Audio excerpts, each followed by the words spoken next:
The UAP Harold Case File 011. Destroy the original messages. It is the 3rd of November, 1948.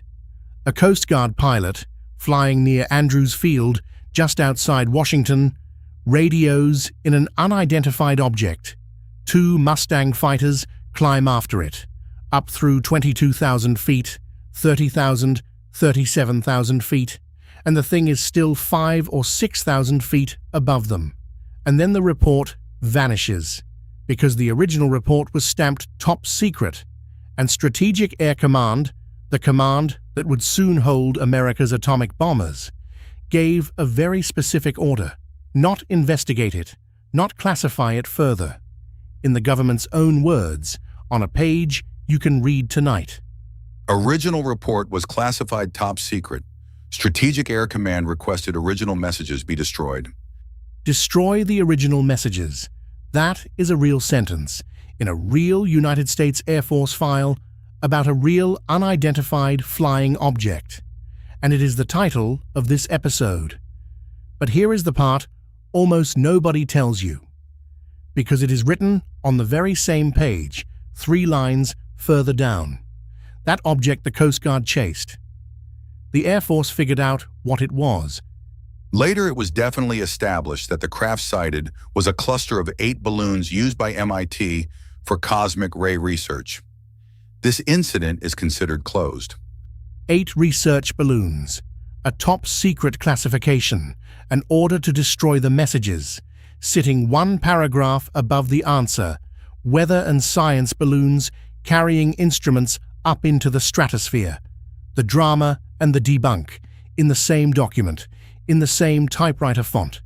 And that exact collision is the whole story of the file we are opening tonight.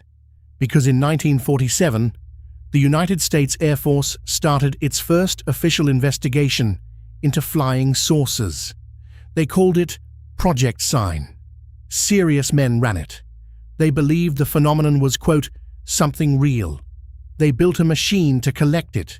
233 numbered cases, radar tracks, dead pilots, green fireballs over the atom bomb labs. And somewhere in the middle of it, the story goes, they wrote a top-secret report that said the saucers came from another planet, and a 4-star general ordered it burned. Tonight, we read the real files. We separate what the government actually wrote down from the legend that grew on top of it. And we hold to the one rule that makes this show worth watching. Destroyed records and top-secret stamps are not the same thing as proof. Sometimes they sit right on top of 8 balloons. This is the birth of the modern UFO, as told by the men who filed it. Act 1. Something real. To understand why an Air Force general would ever put the word saucer into an official file, you have to go back to the summer of 1947. In June, a private pilot named Kenneth Arnold saw 9 bright objects skipping past Mount Rainier, and a newspaper turned his description into 2 words that never went away: flying saucers. Within weeks, the sightings were everywhere: pilots, cops, weather observers, whole airfields, and the men in Air Force intelligence had a genuinely uncomfortable problem. They did not know what these were, so they did the thing intelligence officers do. They wrote a memo. It came from headquarters, Air Material Command, at Wright Field in Dayton, Ohio, the Air Force's engineering brain trust. It is dated the 23rd of September, 1947. The subject line is flat and bureaucratic. AMC opinion concerning flying discs. It is addressed to the Commanding General of the Army Air Forces, attention, Brigadier General George Shulgin, and it is signed by the Commander of Air Material Command, Lieutenant General Nathan Twining. Now, hold on to that name, because the man who signed this memo was not some fringe officer. Nathan Twining would go on to become Chief of Staff of the entire Air Force and then Chairman of the Joint Chiefs of Staff, the highest-ranking military officer in the United States. This is not a crank. This is the future top of the American military in 1947, putting his considered opinion on the record. And here is what that opinion says. The first line is the one everybody quotes because it is astonishing coming from a 3-star general. It is the opinion that the phenomenon reported is something real and not visionary or fictitious. Something real, not visionary, not fictitious. Then he gets specific. A physical description of the objects, compiled from the reports. There are objects probably approximating the shape of a disc, of such appreciable size as to appear as large as man-made aircraft, metallic or light-reflecting surface, circular or elliptical in shape, flat on bottom and domed on top. Several reports of well-kept formation flights varying from 3 to 9 objects. Level flight speeds normally above 300 knots. Flat on the bottom, domed on top. Formations of 3 to 9. Metallic, faster than most of what the Air Force was flying. And then he lists the operating characteristics that worry him. Extreme rates of climb, maneuverability particularly in roll, and action, which, quote, must be considered evasive when sighted or contacted by friendly aircraft and radar. Evasive. As if the things knew they were being watched. But, and this is why Twining is credible and not a believer, he is scrupulously honest about what he does not have. Due consideration must be given the lack of physical evidence in the shape of crash-recovered exhibits which would undeniably prove the existence of these objects. No crash, no wreckage, no exhibit you could put on a table. Twining lays out the 3 possibilities like a good analyst, that the objects are a secret American project nobody told him about, that some of them are natural phenomena like meteors, or, his third option in his own words, that some foreign nation has a form of propulsion, possibly nuclear, which is outside of our domestic knowledge. 3 doors. He does not pretend to know which one it is, and here is the tell that this was taken seriously at the very top. A few weeks earlier, when intelligence asked whether the sources might be a secret American program, the answer came back from Major General Curtis LeMay himself, the future architect of Strategic Air Command. The Army Air Forces has no research project with the characteristics described. Not ours. So the recommendation in Twining's memo climbs the chain of command, gets revised and expanded, and on the 30th of December 1947, a directive comes down. Major General Lawrence Craigie orders Air Materiel Command to set up a formal project to, quote, collect, collate, evaluate, and distribute all information concerning sightings and phenomena in the atmosphere which can be construed to be of concern to the national security.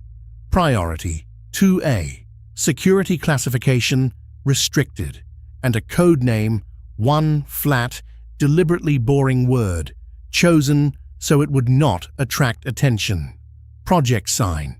The United States government's first official UFO investigation was open for business.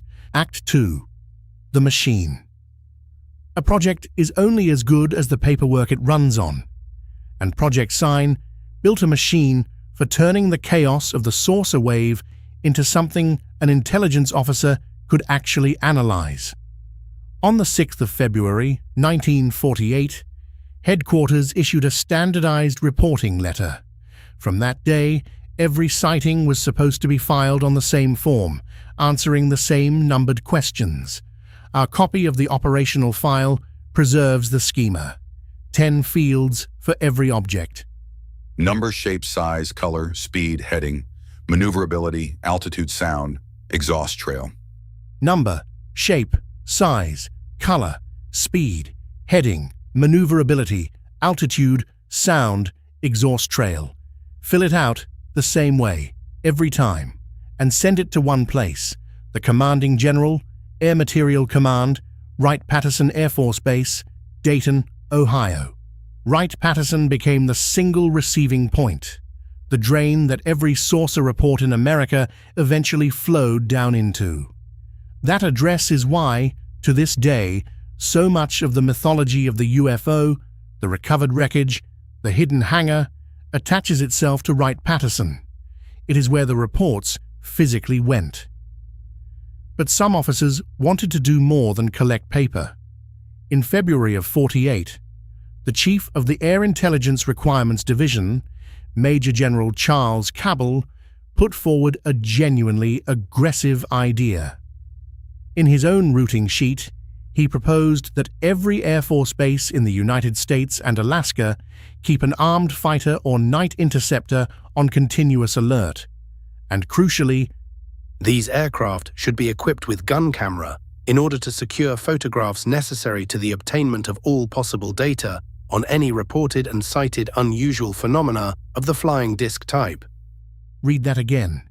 In 1948, a senior Air Force general formally proposed keeping armed fighters ready around the clock with gun cameras rolling to chase and photograph flying saucers. That is how real this was inside the building. It was denied. The Director of Plans and Operations shot it down as, quote, not considered feasible. The Air Force could not provide radar coverage across the whole country, and most of the reports were coming from civilians anyway. But the proposal existing at all tells you the temperature of the room, and it casts a long shadow, because 6 years later, Captain Cabell's instinct, get cameras on these things, would become gun camera film, and radar tapes, and eventually the Navy jet footage we cover on this channel. Sign also went hunting for a conventional answer, hard. The best one on the table was the Horten brothers, two German aircraft designers who during the war had built genuinely radical tailless flying wings. If anybody on Earth could make a disc that flew like this, maybe it was them, or the Soviets, who might have grabbed their work.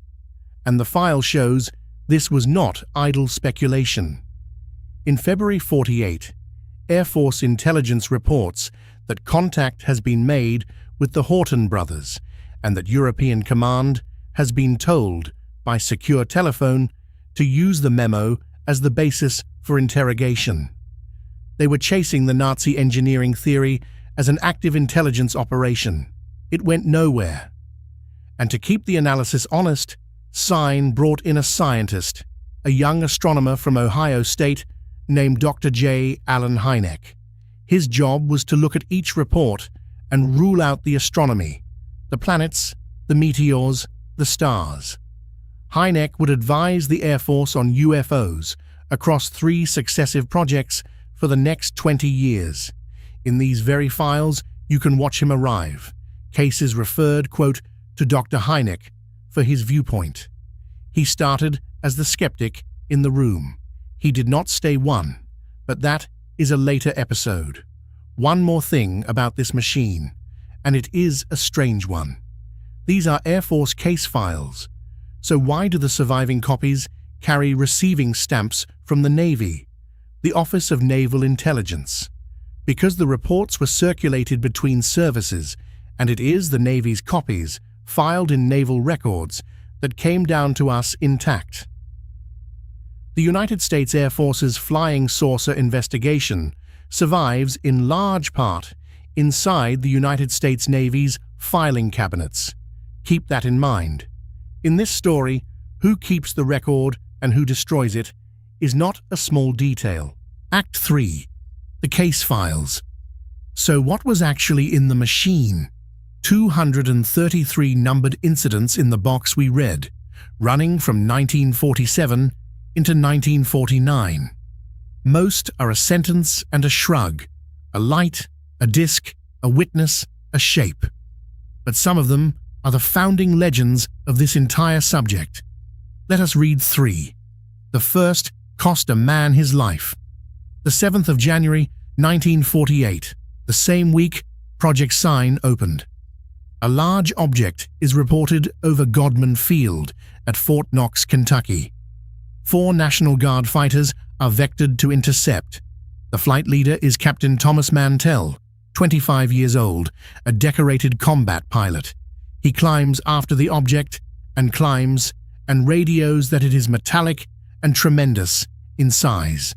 And then he keeps climbing, past the altitude where a pilot without an oxygen mask can stay conscious. Mantell blacked out. His fighter spiraled down and crashed. He was the first person to die chasing a UFO. For years, the story was that Mantell died pursuing something unknown. But this is exactly where we owe you the honest answer, not the exciting one. Here is the record.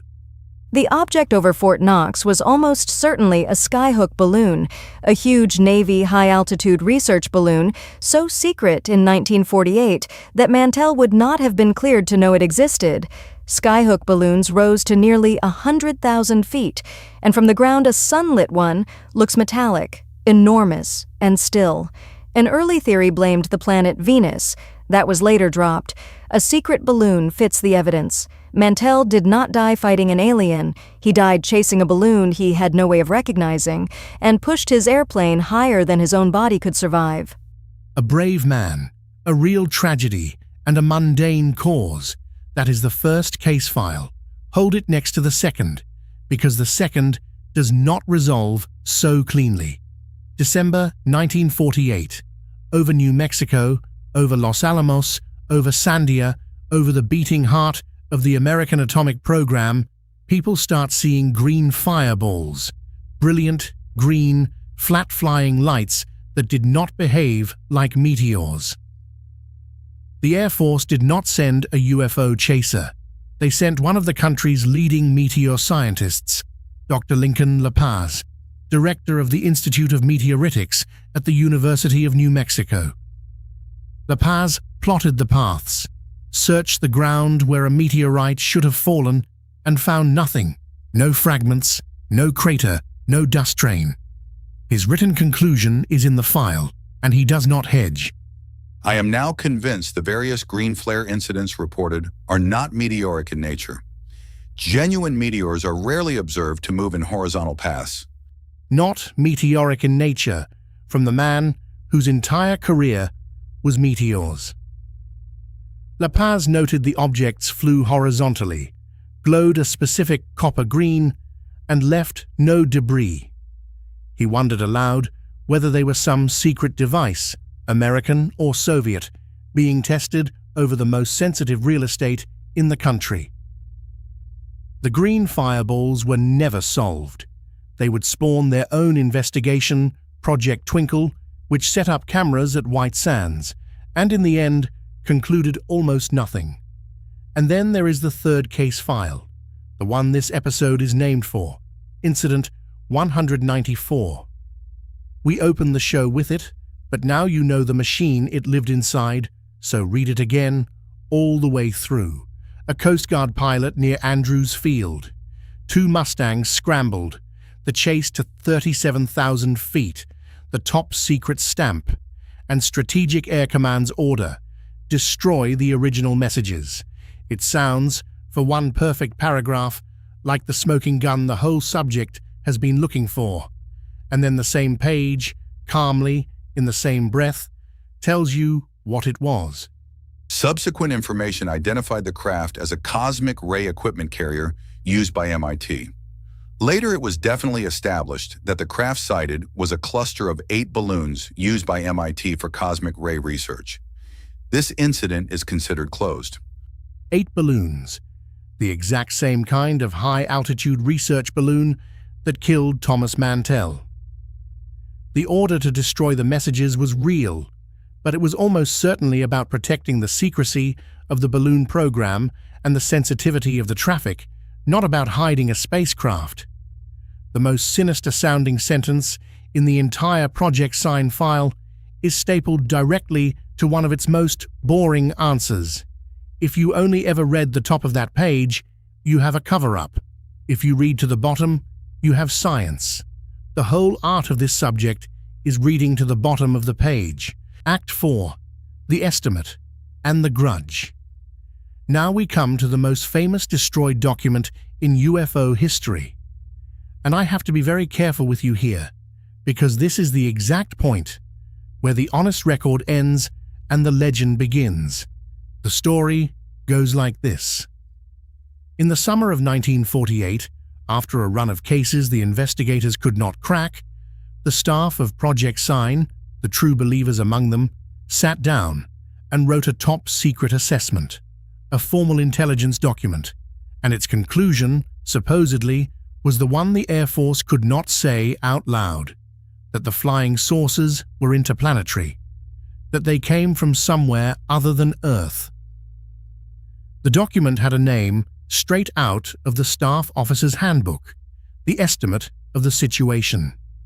And the story says it went up the chain, all the way to the new Chief of Staff of the Air Force, General Hoyt Vandenberg, and Vandenberg killed it, rejected it for lack of proof, ordered the copies destroyed. It is a fantastic story. It may even be broadly true. But you deserve to know exactly how thin the ground under it is. Here is the honest version. There is no surviving copy of the estimate of the situation, not one. The Air Force has never produced it. Freedom of Information requests come back saying it cannot be located. Almost everything we know about it traces to a single source, Captain Edward Ruppelt, who later ran Project Blue Book and who described the document from memory in his 1956 book. A few other officers said they saw it, but no researcher, no archive, and no declassification has ever turned up the actual pages. And even the reason for its rejection is disputed. One account claims the physical evidence sections were stripped out first, and then it was rejected for lacking physical evidence. We are, in other words, standing on one man's memoir. On man's memoir. So when someone tells you the Air Force proved the sources were alien and then burned the proof, the correct response is not yes, and it is not no. It is, show me the document. Nobody can. What we can say, from the files we do have, is that by late 1948, the mood inside Project Sign had curdled. The believers were losing. The skeptics at headquarters had decided the whole subject was a nuisance and a Soviet nerves problem. And so, on the 11th of February 1949, Project Sign was quietly killed and reborn under a new name. A name that told you everything about the new attitude. Project Grudge. Grudge is the hinge of this whole story. Sign asked, what are they? Grudge started from the answer, they are nothing, and worked backwards. Its real mission, as historians describe it, was to make the UFO problem go away, to explain every report, debunk it, reassure the public, and close the drawer. The astronomer Dr. Hynek, the same man Sign hired to rule out the planets, watched this happen and never forgot it. He later called Grudge less science and more a public relations campaign, built on the assumption that every report could be written off in advance as a hoax, an error, or hysteria. In 18 months, the Air Force went from Twining's "the phenomenon is something real" to a project named for a grievance, whose job was to prove it was nothing. That swing from Sign to Grudge is the original template for everything that followed. Take it seriously, then bury it, then be embarrassed you ever took it seriously.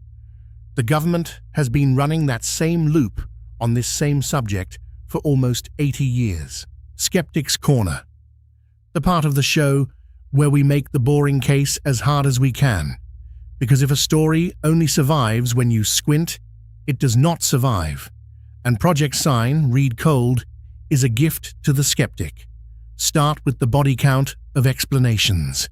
In the very same file that gives us green fireballs and radar chases, the investigators are constantly, quietly solving cases. And the answers are almost never exotic. Look at what Project Sign actually closed. Incident 187. Godman Field, a bright object hovering for an hour. Identified as the planet Venus, confirmed by a university astronomer. The Azores sightings. 3 servicemen, 3 nights. The intelligence opinion? A weather balloon with a light swinging under it. Mantell, a skyhook balloon. Incident 194, the top secret destroy order. 8 MIT research balloons. When these officers had enough data to work with, the answer kept coming back the same. Balloons, planets, meteors, misjudged distance. That is not a cover-up. That is a filing system slowly doing its job. And it gets worse for the exotic reading, because the file undercuts its own witnesses. Look at the contradiction cases. In September 48, 2 men at the same ranch in California watch the same object at the same moment. One describes a translucent, amoeba-like thing with flapping appendages. The other describes a solid grey rectangular crate. Same object, same sky, 2 completely incompatible accounts, and the investigator writes the contradiction right into the file. If 2 sober witnesses standing feet apart cannot agree whether a thing is a blob or a box, how much weight can any single description carry? And the destroy order, the title of your own episode, cuts the skeptic's way, not yours. Strategic Air Command asking that message traffic be destroyed in 1948 is not spooky, it is housekeeping. The Skyhook balloon program was genuinely top secret. The last thing SAC wanted was a paper trail of fighter pilots chasing their own classified balloons over Washington and writing it up in the routine channel. You destroy the messages to protect the balloon, not the saucer. Occam's razor does not even have to work hard here. That is a strong case, and we are not going to wave it away. Most of Project Sign is balloons and Venus and honest confusion. The estimate of the situation may never have said what the legend says, because nobody can produce it. And a top-secret stamp in 1948 usually meant a secret American program, ours, not a secret from another world. But the skeptic has to be honest too, and here is where the file pushes back. Nathan Twining's memo is real, and it says something real, from a man who became the top officer in the United States military. Lincoln La Paz was the country's foremost meteor scientist, and he looked at the green fireballs and said, in writing, not meteors. There are radar cases in this file, an interceptor over Japan that could not close on a target that seemed to know exactly where the fighter was, that were never explained. The residue is small, but after you subtract every balloon and every planet, the residue is not 0, and it never has been. The record. The timeline of the government's first UFO project dates only from the documents. June 1947. The saucer wave breaks. Kenneth Arnold, then hundreds more. 29th of August, 47. LeMay confirms the Air Force has no project matching the descriptions. 23rd of September, 1947. General Twining signs the memo. The phenomenon is something real. 30th of December, 47. The order comes down. Project Sign is established. Code name and all. 7th of January, 1948. Captain Thomas Mantell dies over Fort Knox, chasing what was almost certainly a skyhook balloon. 6th of February, 48. The standardized 10-field reporting form goes out. Every report now flows to Wright-Patterson.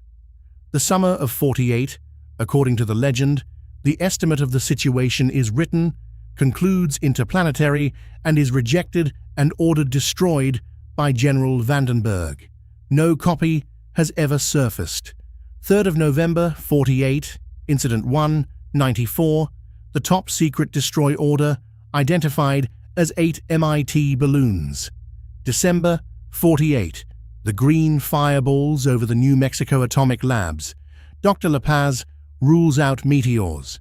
11th of February, 1949, Project Sign becomes Project Grudge. The debunking era begins. 1952. Grudge becomes Project Blue Book, which will run until 1969. And the 8th of May, 2026. These very files, declassified, are posted to the public on a .gov website. 78 years in a cabinet, and now on your screen. What we know and what we do not. We know Project Sign was real. The United States Air Force's first official investigation into flying saucers, established at the end of 1947. We know the man who launched it, Nathan Twining, wrote in an official memo that the phenomenon was something real and not visionary or fictitious, and that he rose to become the highest-ranking officer in the American military. We know the project built a real machine. Standardized forms, a central drain at Wright-Patterson, a scientist to rule out the sky, 233 numbered cases. We know a pilot really died. We know a top meteor scientist really wrote not meteoric in Nature. And we know from the government's own page that Strategic Air Command really did order original messages destroyed over an object that turned out to be balloons. What we do not know is the big one. We do not have the estimate of the situation. We cannot prove it concluded the sources were interplanetary because no copy has ever been found. We have one officer's memory of it, and a legend that grew in the dark. We do not know what the green fireballs were. La Paz ruled out the easy answer and never found the hard one. We do not know what the radar over Japan was chasing, and we do not know why an air force that started by writing something real spent the next 80 years trying to convince itself and us that it was nothing at all. The sources of 1948 were mostly balloons. Mostly, and the whole history of this subject lives inside that word. So, filed. Case file 011. Project Sign. Later, Project Grudge. The government's first UFO investigation. A real memo from a real general who said the phenomenon was something real. A real machine that solved most of what it caught and could not solve all of it. A dead pilot and a chase to 37,000 feet. Green fireballs over the bomb labs. A legendary report nobody can produce, and one flat, chilling, honest line of housekeeping: destroy the original messages, sitting one paragraph above 8 research balloons. The lesson of this file is not that the truth is out there. It is that the truth is at the bottom of the page, and almost nobody reads that far. We did. Both halves. The stamp and the balloons. Status: unresolved. Not because a saucer was proven, but because after you explain everything you can, a small, stubborn residue is still sitting in the Air Force's own files, unexplained exactly where they left it. Declassified, investigated, filed. This has been the UAP Herald. Every document in this episode is a real, declassified United States government file, read, cross-checked, and verified against the independent record by an autonomous multi-agent AI investigation. No tinfoil, no talking heads, just the documents, the analysis, and the receipts. If you want to see the destroy order and the Twining memo for yourself, the case file link is in the description. Subscribe, and we will open the next one together. The truth isn't whispered, it's filed.